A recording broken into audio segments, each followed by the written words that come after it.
قطب الدین اوشی بختیار کاکی رحمۃ اللہ علیہ کی ایک اور خاص بات، اور یہ بات ایسی ہے کہ یہ لوگوں کو خاص طور پہ سمجھنا چاہیے کہ آسان ترین راستہ ہے سرور دو جہاں صلی اللہ علیہ وآلہ وسلم کے دربار سے کنیکٹیویٹی کا۔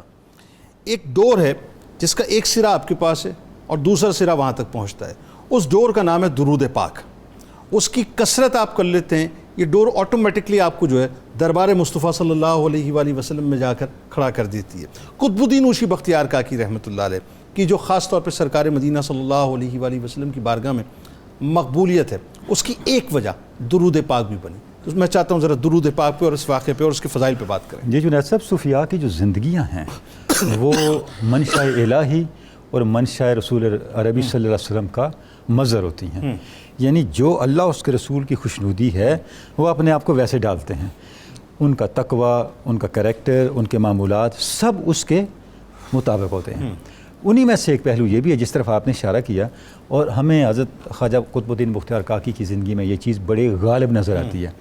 فوائد الفواد نے لکھا، فوائد الفواد نے اور اس کے ساتھ سیر الاولیاء نے لکھا کہ آپ کے زمانے کے ایک بڑے زاہد تھے، ان کا نام تھا انیس احمد، اور نام بھی ہے لیکن یہ اتھینٹک کتابوں نے انیس احمد لکھا۔ انہیں آپ صلی اللہ علیہ وسلم کی زیارت ہوئی اس طرح سے کہ انہوں نے دیکھا کہ قبہ ہے، ایک بہت بڑا ایک اچھی عمارت ہے جس کے اندر کوئی شخصیت تشریف فرما ہے، اور ایک صاحب خادم ہیں جو آ جا رہے ہیں دروازے سے۔ انہوں نے پوچھا جو وہاں لوگ موجود تھے، یہ کون ہستی ہیں اور یہ اتنا پاکیزہ ماحول ہے، کیا میں بھی اندر جا سکتا ہوں؟ تو انہیں بتایا گیا کہ آپ صلی اللہ علیہ وسلم یہاں تشریف فرما ہے، اور جو ہستی آ جا رہے ہیں حضرت عبداللہ ابن مسعود ہیں۔ سبحان اللہ۔ اچھا، وہ حضرت عبداللہ ابن مسعود کے پاس گئے اور کہا کہ مجھے بھی شرف باریابی مل جائے۔ عبداللہ ابن مسعود نے کہا اجازت کے بغیر تو نہیں ہو سکتا۔ پھر انہوں نے آ کے بتایا کہ آپ کے لیے حکم یہ ہے کہ آپ صلی اللہ علیہ وسلم سے ملاقات اور زیارت کے لیے ایک کوالیفیکیشن ہے، ایک اہلیت ہے۔ اچھا، جب تک وہ اہلیت نہ ہو آپ ملاقات سے بہرہور نہیں ہو سکتے۔ اچھا، ہاں، تم جاؤ، تمہارے شہر میں ایک قطب الدین بختیار کاکی ہے، ہاں، اچھا، اس کو ہمارا سلام کہو، اور اس کی طرف سے ہمیں جو درود شریف کا تحفہ آتا ہے 3 دن سے نہیں آ رہا۔ اچھا۔ اب یہاں 2 چیزیں بڑی قابل غور ہیں۔ پہلی بات یہ ہے کہ حضور کی بارگاہ تک پہنچنے کے لیے کوئی کوالیفیکیشن ہے، ٹھیک، وہ کوالیفیکیشن کیا ہے؟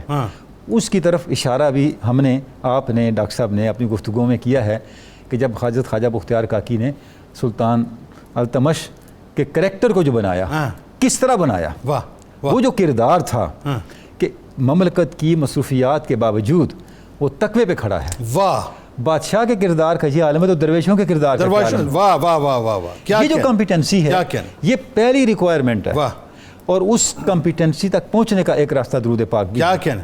اچھا، وہ آئے اور وہ حضرت خواجہ بختیار کاکی سے ملے اور آپ کا سلام پہنچایا، تو آپ نے فرمایا سرکار نے کیا فرمایا؟ انہوں نے کہا جی سرکار نے فرمایا کہ آپ 3 دن سے درود پاک آپ کا نہیں پہنچ رہا۔ ہاں، میں روزانہ 3000 مرتبہ درود پاک پڑھتا ہوں، لیکن ان مصروفیات کی وجہ سے یہ میں 3 دن یہ عمل نہیں کر سکا۔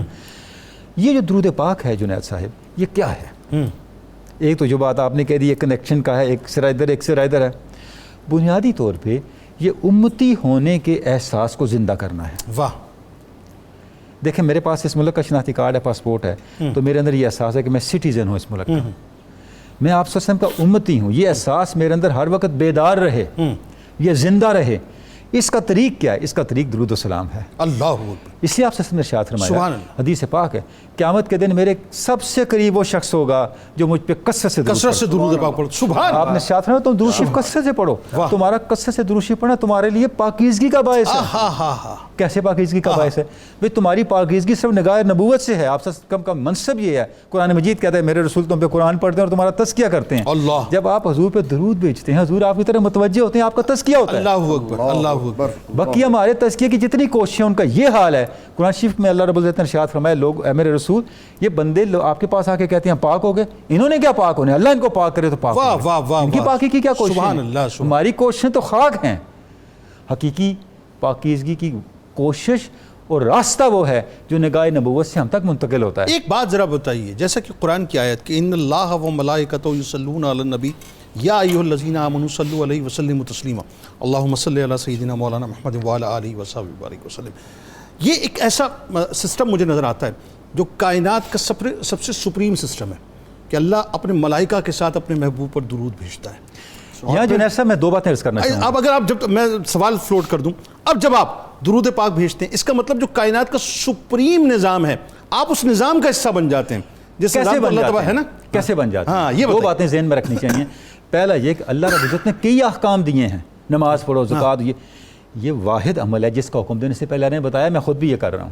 واہ واہ واہ، یعنی عمل کر کے حکم دیا ہے. واہ اس حکم کا امتیاز یہ ہے. واہ، اپنے ملائکہ سے ایک کام کروا کے حکم دیا ہے. واہ، پہلی بات تو یہ. واہ. دوسری بات یہ ہے اس میں کوئی دوسری رائے نہیں ہے. اللہ رب العزت نے جتنی یہ کائنات کو پیدا کی، ہر چیز پہ ملائکہ ہیں جو ان کی حفاظت کے لیے اور ان کی تدبیر کے لیے اللہ کے حکم کے تحت کام کر رہے ہیں. کائنات کی ہر شے کی تدبیر اللہ اپنے ملائکہ کے ذریعے فرما رہا ہے. واہ، یہ تو طے ہے قرآن مجید سے ہمیں پتہ چلتا ہے. بالکل ٹھیک. اب اللہ نے ہر اپنے فرشتے کو درود کا حکم دیا ہوا ہے. اس کا مطلب ہے کائنات کی ہر چیز پر موجود فرشتہ اللہ کی تدبیر کے ساتھ ساتھ آپ پہ درود بھی بھیج رہا ہے. اور امیزنگ بات اس میں اب کیا ہے ڈاکٹر اب صاحب، یہ پوری کائنات آپ پر درود پڑھنے کا ایک عمل بن جاتی ہے. ہاں میں یہی وہ جو پورا ایک نظام ہے نا، عمل کیسے بن جاتی ہے؟ ہر جگہ پہ موجود فرشتہ حضور پہ درود بھیج رہا ہے. قرآن مجید آپ کو بتا رہا ہے. ہاں بالکل صحیح. جیسے ہی آپ درود پاک پڑھتے ہیں، کیوں درود پاک رد نہیں ہوتا؟ اس کی وجہ کیا ہے؟ بھئی آپ یونیورسل سسٹم میں آ کے بات کریں، کیسے رد ہو سکتے ہیں؟ یہ ایگزیکٹلی میں کہنا چاہ رہا تھا. دیکھیں نا، ٹریفک چل رہی ہے نا، آپ کا قد کتنا بڑھ گیا، آپ کا خود کا قد کتنا بڑھ گیا. اب ٹریفک پہ چل رہے ہیں، حادثہ اس وقت ہوگا جب وہ مخالف طرف چلیں گے. بالکل صحیح. جب ٹریفک کے ساتھ حصہ بن کے چلیں گے تو منزل پہ پہنچیں گے نا، آپ داخل ہو تو منزل پہ پہنچیں گے. واہ واہ واہ واہ، کیا اچھا. یہ کائنات کا جو میجر روٹ ہے، آپ اس روٹ کا نام ہے منشا خداوند. واہ، اللہ کی رضا، واہ، اللہ کی خوشنودی. واہ، وہ ہے تو کائنات چل رہی ہے. جب آپ درود پاک پڑھتے ہیں آپ اس کا حصہ بن جاتے ہیں. یعنی آپ اس روڈ میں آپ کا حصہ ہو. لیکن اس پہ ایک احتیاط بڑی ضروری ہے. بتائیے. ضرور. احتیاط یہ ہے، علامہ اقبال سے کسی نے پوچھا کہ آپ حکیم الامت کیسے بنے؟ تفصیلی واقعہ میں مختصر عرض کرتا ہوں. علامہ نے کہا آپ ہی بن سکتے ہیں. وہ بڑے حیران ہوئے، نے کہا حضور کیسے؟ فرمایا میں نے آپ سے پہ 1 کروڑ مرتبہ درود شریف پڑھا. اللہ اکبر. علامہ اس کی برکت. علامہ اقبال. اللہ. یہ نہیں کہا میں نے فلسفہ پڑھا ہے، میں نے یہ کیا، میں نے وہ کیا. کیسے پڑھا ہے؟ اب علامہ نے بتایا میں نے کیسے پڑھا ہے. علامہ نے فرمایا چوں بنا میں مصطفیٰ خانم درود، از خجالت آب میں گردد وجود. جب میں حضور پہ درود پڑھتا ہوں تو درود میری زبان پہ آتے ہی میں شرم سے لرزہ برندام ہو جاتا ہوں. عشق میں گویت کے ہے محکوم غیر، سینہ تو عزم کا مان ہے. میرا عشق مجھے جھنجھوڑ کے کہتا ہے تو حضور پہ درود پڑھ رہا ہے اور سینے کو اور دل کو بتخانہ بنا رکھا ہے. اللہ. تا نہ داری از محمد رنگ و بو از درود خود میں اعلیٰ نام او. جب تک تمہارے اندر حضور کی بو پیدا نہیں ہوتی، حضور کا خلق پیدا نہیں ہوتا، حضور کا وصف پیدا نہیں ہوتا، حضور کے نام کو اپنے درودوں سے، ایسے جعلی درودوں سے آلودہ نہ کرو. اللہ اکبر. اللہ اکبر. جو میں نے بات شروع میں عرض کی تھی، درود ہے کیا؟ جو صاحب درود اپنے اندر امتی کی غیرت پیدا کرنے کا نام ہے. واہ. میں امتی کس کا ہوں؟ واہ. میں غلام کس کا ہوں؟ اللہ کی بارگاہ میں اور مخلوق خدا کے سامنے میری آئیڈینٹی کیا ہے؟ سلامت رہیں ڈاکٹر صاحب، کمال کر دیا. وہ آپ سسٹم کی ذات ہے. کیا بات. میں جو کر رہا ہوں میں آپ سسٹم کے نام کو اونچا کر رہا ہوں، اس آپ سسٹم بوجھ باندھ رہا ہوں، کوئی بوجھ باندھ رہا ہوں. اس بوجھ کو میں نے ختم کرنا ہے. میں نے وہ کام کرنا ہے. عزیز علی ایمان تم، عزیز علی ایمان، حریص بالمؤمنین. مجھے پتہ چلے، مجھے پتہ ہو میرے اس عمل کا اثر حضور کے مزاج پاک پہ کیا ہو رہا ہے. واہ واہ واہ. تاکہ وہ رؤوف و رحیم بن کے میری طرف دیکھیں. آپ کی طبیعت پاک پہ کوئی ناگواری کا، کوئی بوجھ کا احساس میرے عمل سے نہ ہو. یہ اصل درود ہے. بھائی کمال کر دیا. پڑھنے کی نہیں، درود بننے کی ضرورت ہے. واہ. درود بننے کی ضرورت ہے. بننے کی ضرورت. درود پڑھنے کی نہیں، درود بننے کی ضرورت ہے. صرف پڑھنے کی نہیں، پڑھنے کی ضرورت ہے. پڑھنے کی ضرورت ہے، پڑھنے کی نہیں، لیکن بننے کی ضرورت پڑھنے پہ رکنے کی ضرورت نہیں. واہ واہ. پڑھنے کا مطلب آپ درود بن جائیں. ہاں، خود سراپا درود بن جائیں. المسلم من سلم المسلمون من لسانه ویدیہ. واہ واہ واہ. یہ سلام بننا ہے. واہ واہ واہ. یہ درود بننا ہے. کیا اچھا. جب ہم اس صفحہ میں جائیں گے تو پھر درود و سلام کی برکات ہماری زندگی میں آئیں گی اور ہر بندے کا حکیم الامت بنے نہ بنے، حکیم الامت کا رنگ ضرور آ جائے گا. اور اس میں ایک بات، اب چونکہ ظاہر موضوع چل پڑا اور کمال موضوع ہے یہ، ایک جملے میں پھر بات آگے بڑھا لیتے ہیں، وقت سمٹ گیا. اب میں ذرا تھوڑا سا اب میں اس پرسیپشن کو ذرا سا سمجھنا چاہ رہا ہوں. اللہ تعالیٰ درود پاک بھیجتا ہے، فرشتے انگنت تعداد ہیں، مطلب آپ کاؤنٹ ہی نہیں. ہر فرشتہ بھیجتا ہے. ہر فرشتہ اللہ نے تخصیص نہیں فرمائی. کاؤنٹلیس نا، کاؤنٹلیس. کون کرتا ہے؟ کوئی نہیں کرتا. کاؤنٹلیس ہے نا سر. ہر کام فرشتے کے لیے مخصوص ہے. درود میں سب شامل ہے نا. اچھا، جنات کاؤنٹلیس، انسان کاؤنٹلیس. کمال یہ ہے کہ جب بارگاہ مصطفیٰ میں درود جاتا ہے تو میرے نبی ایک ایک کو پہچانتے ہیں اس کی ولدیت سے کہ اس نے درود بھیجا ہے. ایک ایسی شان ہے میرے نبی.